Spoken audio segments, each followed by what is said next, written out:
Bonjour et bienvenue à la leçon sur l'addition des entiers.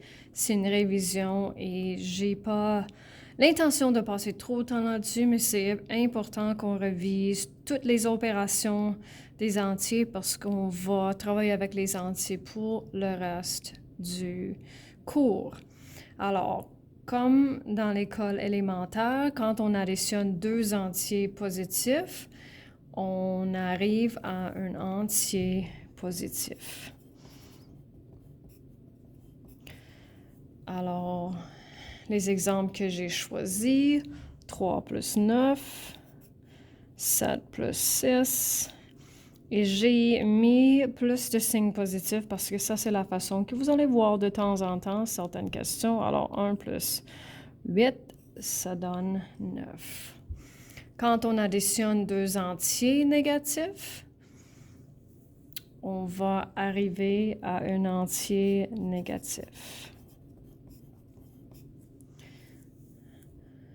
Alors, marque que j'ai choisi les mêmes nombres. Alors, négatif 3, imagine ça sur une droite numérique. On a travaillé avec les droites numériques hier. Négatif 3, pour aller un autre négatif 9, est-ce qu'il faut aller à la droite ou à la gauche? Bien sûr, les nombres négatifs sont à la gauche, alors ça c'est négatif 12. Ensuite, négatif 7 plus négatif 6, c'est négatif 13. Et négatif 1 plus négatif 8. Alors, marque tous ces nombres ici sont négatifs et ces nombres sont positifs. Alors, continuant, quand on a un de chaque, c'est-à-dire un entier négatif et un qui est positif, ça dépend bien sûr. Dans le premier cas, l'entier positif est grand. Alors, si vous regardez les types de questions, c'est le signe du nombre plus grand qui va déterminer la réponse. Alors, on va arriver à un entier positif. Alors, négatif 3, imagine ça sur une droite numérique. Pour aller positif 9, il faut aller à la gauche. Alors, en sautant, on va arrêter à 6. 7 plus négatif 6, c'est 1. Et négatif 1 plus 8, ça donne 7. Quand on a un entier négatif qui est plus grand et un entier positif, bien sûr, on va terminer avec un entier négatif. Alors, les exemples plus grands, alors imagine plus 3, pour aller négatif 9, c'est à la gauche.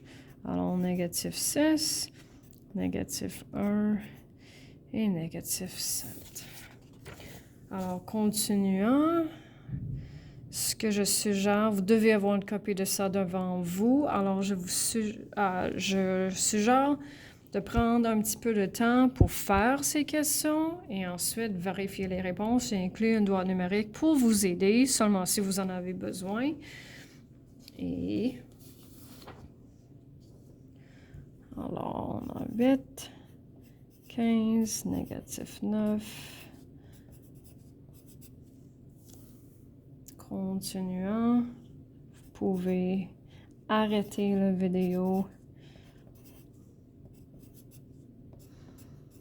Et le dernier écran contient le contenu du premier quiz en mathématiques 9. Je pense que c'est important que je partage avec les élèves les types de questions qui sont sur les quiz, aussi bien que les examens. Alors, regarde tous les types de questions et prépare-toi pour le quiz. Et ça, c'est la fin de la leçon.